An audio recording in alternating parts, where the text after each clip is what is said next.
जय हिंद फ्रेंड्स, आप लोगों का स्वागत है अपने यूट्यूब चैनल ऑफिशियल सत्ता मैथमेटिक्स में।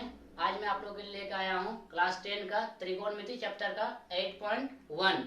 ये चैप्टर बहुत ही हार्ड माना जाता है बच्चों के लिए, लेकिन ऐसा ट्रिक दूंगा कि चुटकी बजाते ये सॉल्व हो जाएगा।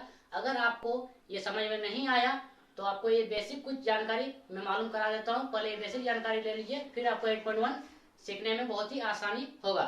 तो सबसे पहले मैं एक समकोण त्रिभुज बना लेता हूँ। जैसे मान लिया जाए मैंने एक यहाँ समकोण त्रिभुज बना दिया। समकोण त्रिभुज में यहाँ 90 डिग्री होता है, ये 90 डिग्री मैंने दे दिया। इस त्रिभुज का नाम मैंने दे दिया ए बी सी, जहाँ एंगल भी 90 डिग्री है। इस त्रिभुज में तीन को भुजा होता है, तीनों का नाम होता है। ये शायद आप लोगों ने पहले पढ़ चुका है। इसको बोला जाता है हाइपोटेनियस यानी कर्ण एच। इसको बोला जाता है परपेंडिकुलर यानी पी, यानी हिंदी से बोला जाता है लंब। और इसको बोला जाता है बेस यानी आधार। तो इसको लिख देते हैं हम आधार यानी बेस। अब आप लोगों ने एक बहुत ही नॉर्मल सा फॉर्मूला पाइथागोरस थ्योरम के बारे में जरूर पढ़ा होगा। तो हम वहां लिख देते हैं पाइथागोरस प्रमेय। सबसे पहले आपको ये पाइथागोरस प्रमेय याद रखना पड़ेगा। पाइथागोरस प्रमेय, अगर ये पाइथागोरस प्रमेय आप लोग नहीं पढ़ते हैं तो पूरा त्रिकोणमिति आपको समझ में नहीं आएगा।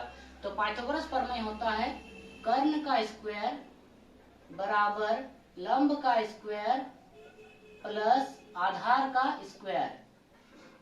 इसका मतलब h का स्क्वायर बराबर p का स्क्वायर प्लस b का स्क्वायर। तो मेरे दोस्तों, पहले तो आप ये फॉर्मूला याद कीजिए, उसके बाद त्रिकोणमिति में इंटर करिएगा, अन्यथा आपको त्रिकोणमिति समझ में नहीं आएगा। इसके बाद हम त्रिकोणमिति अनुपातों को कुछ फॉर्मूला होता है वो लिख देते हैं, जैसे कि sine theta, cos theta, tan theta, cot theta. Theta मतलब कोई एंगल यहाँ हम दर्शा रहे हैं, सेक थीटा और कोसेक थीटा। इसका कुछ फॉर्मूला होता है, वो फॉर्मूला आप लोगों को पहले लर्न करना पड़ेगा। साइन थीटा का फॉर्मूला होता है P बटे एच, P बटे एच यानी परपेंडिकुलर बटे हाइपोटेनियस। कॉस थीटा का फॉर्मूला होता है B बटे एच यानी बेस बटे हाइपोटेनियस। टेन थीटा का फॉर्मूला होता है P बटे बी यानी परपेंडिकुलर बटे बेस। अगर आपको ये फॉर्मूला याद करने में तकलीफ हो रही हो तो हम इसका ट्रिक देंगे। इसका ट्रिक होता है पंडित बजरी प्रसाद हरि हरि बोल। पंडित बजरी प्रसाद हरि हरि बोल, इसका मतलब होता है फ्रेंड्स, पंडित यानी P, बजरी यानी B, प्रसाद यानी P और हरि माने H, हरि माने H और बी माने बोल। तो पंडित बजरी प्रसाद हरि हरि बोल। तो ये मैंने आपको ट्रिक दिया, बहुत ही शानदार ट्रिक है। आप ये ट्रिक सिर्फ याद रख सकते हैं तो ये सारा फॉर्मूला आपको याद रह जाएगा। बाकी साइन का फॉर्मूला P बटे एच, कॉस का फॉर्मूला B बटे एच और टेन का फॉर्मूला P बटे बी। जब आप इन तीनों को निकाल लेते हैं तो बाद बाकी ये तीनों अपने आप निकल जाएगा। कैसे? तो टेन का उल्टा होता है कॉट और कॉस का उल्टा होता है सेक एंड साइन का उल्टा होता है कोसेक। इन तीनों में उल्टा का कॉम्बिनेशन होता है। तो कॉट का फॉर्मूला हो जाएगा B बटे पी यानी इसका उल्टा हो जाएगा B बटे पी। उसी प्रकार से सेक का फॉर्मूला हो जाएगा कॉस का उल्टा यानी H बटे बी यानी हाइपोटेनियस बटे बेस। उसी प्रकार कोसेक का फॉर्मूला हो जाएगा साइन का उल्टा यानी हाइपोटेनियस बटे परपेंडिकुलर, हाइपोटेनियस बटे परपेंडिकुलर। तो मेरे दोस्तों, ये पहले आप एक स्क्रीनशॉट ले लिया जाए, फिर हम चालू करते हैं। अब हम समझते हैं इनके एंगल्स को। इनके एंगल्स में बहुत ही कंफ्यूजन होता है, तो अगर हम इनके एंगल्स को समझ जाएं तो बहुत ही आसान हमारे लिए मैथ बनाना हो जाएगा। सबसे पहले हम एक समकोण त्रिभुज बना लिए, उसमें एंगल भी 90 डिग्री है और ए एंड सी न्यून कोण है। न्यून कोण मतलब होता है 90 डिग्री से कम। तो जितना मैथ बनेगा वो इन दोनों न्यून कोणों से ही बनेगा। इन 90 डिग्री का कोई इसमें स्थान नहीं होता है। इसमें ये हाइपोटेनियस होता है, ये परपेंडिकुलर होता है और ये बेस होता है। तो हाइपोटेनियस कभी भी चेंज नहीं होगा, बट परपेंडिकुलर और बेस आपस में चेंज होते रहता है। जैसे अगर हम एंगल ए की बात करें, अगर हम एंगल ए की बात करें तो इस एंगल ए के लिए इसका सीधा वाला जो ये दिख रहा है, भुजा दिख रहा है, उस एंगल ए के लिए इसका सीधा वाला भुजा यानी बीसी हो जाएगा परपेंडिकुलर और उसके साथ जो सटा हुआ ये हो जाएगा बेस यानी आधार। अगर हम बात करते हैं एंगल सी के बारे में, तो एंगल सी का परपेंडिकुलर उसका सीधा वाला भुजा हो जाएगा ये हो जाएगा परपेंडिकुलर, और इसका बेस हो जाएगा ये जो सामने इसके साथ सटा हुआ है ये हो जाएगा। हाइपोटेन्यूज में कोई चेंजिंग नहीं आएगा। जैसे हम बात करते हैं अगर साइन ए का हम इस त्रिभुज में फॉर्मूला बनाते हैं, तो साइन ए का फॉर्मूला होता है P/H। तो साइन ए मतलब एंगल ए के बारे में बात कर रहा है। अब इसका P कौन वाला होगा, ये वाला भुजा होगा, यानी P के जगह में भुजा BC का वैल्यू हो जाएगा। तो यहाँ हम लोग फॉर्मूला लिख सकते हैं BC/H, तो वही रहेगा, हाइपोटेन्यूज कभी भी चेंज नहीं होगा। तो H के जगह हम लोग AC लिख देते हैं, यानी साइन एंगल ए के लिए वैल्यू हो जाता है BC/AC। यहाँ पर BC का वैल्यू कोई आपको क्वेश्चन में दिया हुआ रहेगा और AC का वैल्यू भी क्वेश्चन में दिया हुआ रहेगा। अगर क्वेश्चन में ना रहे तो पहले उसको निकाल लेना है। अब हम आते हैं cos A में, तो cos A का जो फॉर्मूला होता है पहले वो फॉर्मूला लिख देंगे B/H। अब एंगल A के लिए B होता कौन वाला है, एंगल A से जो सटा हुआ रहेगा वो वाला होता है B, और उसके सीधे में जो रहेगा वो वाला हो जाता है P। H में कोई अंतर नहीं होता है। तो cos A का B हो जाएगा A से लेकर के B तक, तो इसका हम देंगे A से लेकर B तक बटे H, तो कभी भी चेंज नहीं होता है, तो इसका हो जाएगा AC, अर्थात cos A बराबर हो गया AB/AC। अब हम आते हैं tan A में, तो tan A मतलब एंगल A का ही बात कर रहा है, तो tan A का P तो हो जाएगा, इसका फॉर्मूला हम पहले लिख लेते हैं P/B। तो tan A में P चाहिए हमको, तो एंगल A का P तो ये होगा, यानी B से C तक, तो इसका वैल्यू हो जाएगा BC, और B हो जाएगा यानी बेस, तो एंगल A का बेस हो जाएगा ये वाला भुजा A से B तक, इसका वैल्यू बैठा दिए AB। यहाँ तक तो कोई दिक्कत नहीं होना चाहिए। अब ये तीनों निकालने के लिए आप इसका उल्टा भी कर सकते हैं या फॉर्मूला भी लगा सकते हैं। जैसे हम अगर cot A निकालना चाहते हैं तो cot A tan का उल्टा होता है, तो हम डायरेक्टली इसका उल्टा कर देते हैं B/P।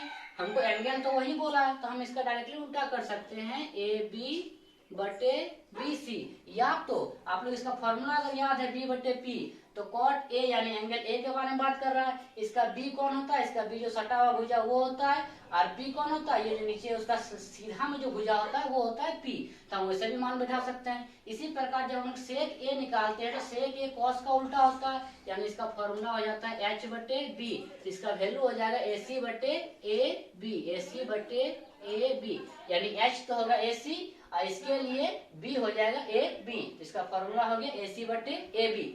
इसी प्रकार जब हम लोग cosec A निकालते हैं तो A मतलब 30 कोण का बात कर रहा है, इसका फॉर्मूला होता है H/P, ये तो मैंने आपको पहले बता दिया।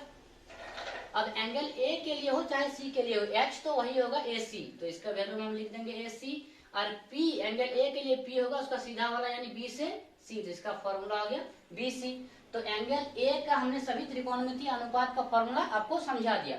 अब हम आते हैं एंगल C में, जैसे हमको बनाने बोला है साइन C, तो पहले तो हम फॉर्मूला लिखेंगे P/H। अब एंगल C के लिए P कौन वाला होगा, उसके सीधा में जो भुजा रहेगा ये वाला, यानी A से B, तो यानी यहाँ पर हम लिख देते हैं AB/H, तो कभी चेंजिंग होगा नहीं, इसलिए हम यहाँ लिख देते हैं AC। इसी प्रकार जब हम लोग cos C निकालते हैं तो cos C का फॉर्मूला होता है B/H।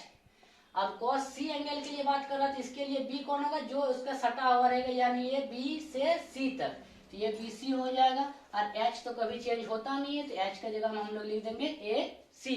उसी प्रकार जब हम लोग tan C निकालते हैं, यानी ये एंगल C के बारे में बात कर रहा है, जिसका फॉर्मूला लिखते हैं P/B। अब एंगल C के लिए P कौन होता है, उसके सीधा में जो होता है भुजा, यानी A से लेकर के B तक, तो इसका जगह हम लिख दिए AB, और इसका B यानी बेस कौन होता है, जो इसके साथ सटा हुआ रहता है, यानी B से C तक, तो हम लोग यहाँ BC लिख दिए। अब उसी प्रकार जब cot एंगल C का निकालना चाहते हैं तो tan का उल्टा हम लोग कर सकते हैं B/P, तो यहाँ हो जाएगा BC/AB। उसी प्रकार sec जो होता है cos का उल्टा होता है H/B, तो इसका हो जाएगा AC/BC। उसी प्रकार कोसेक जो होता है साइन का उल्टा होता है, यानी H/P, तो यहाँ लिख देंगे H/P, तो इसका H हो जाएगा AC, H हो जाएगा AC, और एंगल C के लिए P हो जाएगा AB, तो यहाँ हम लिख देंगे AB। तो यहाँ तक हमने सिर्फ और सिर्फ अभी तक फॉर्मूला समझा है। अब हम चालू करने वाले हैं 8.1 का क्वेश्चन नंबर 1। हाँ, तो अब हम लोग एक्सरसाइज 8.1 का क्वेश्चन नंबर 1 पर आए हैं। क्वेश्चन क्या कहा था, थोड़ा ध्यान से समझिएगा। बोला त्रिभुज ABC में जिसका कोण C समकोण है, तो हम एक लोग त्रिभुज बना लेंगे। एगो यहाँ पर हमने एगो त्रिभुज बना लिया, और जिसमें बोल दिया गया है कि बी वाला कोण जो है समकोण है, तो बी वाला कोण हम लोग यहाँ लिख देंगे, ये समकोण होता है। अब बी जब समकोण हो जाएगा तो बाकी ए और सी हम कहीं भी ले सकते हैं, तो हम यहाँ मान लिया जाए ए लेते हैं, यहाँ सी लेते हैं। इसके बाद क्वेश्चन बोल रहा है कि ए बी है 24 सेंटीमीटर, तो ए से बी कितना होगा 24 सेंटीमीटर, हम लोग लिख देते हैं। उसके बाद बोला और बी से सी 7 सेंटीमीटर, यानी बी से सी कितना है 7 सेंटीमीटर है। मतलब हम लोग का लंब और आधार का मान दिया हुआ है, बशर्ते कर्ण का मान नहीं दिया हुआ है। तो पहले हम कोई भी त्रिकोणमिति का मैथ बनाएंगे, हमको ये तीनों मान चाहिए होगा, इसलिए हम पहले कर्ण का मान पाइथागोरस प्रमेय से निकाल लेंगे। तो फॉर्मूला होता है कर्ण का स्क्वायर बराबर लंब का स्क्वायर प्लस आधार का स्क्वायर। ये फॉर्मूला हम लोगों ने थोड़ी देर पहले पढ़ा और शायद आप लोगों ने पहले से भी पढ़ रखे हैं।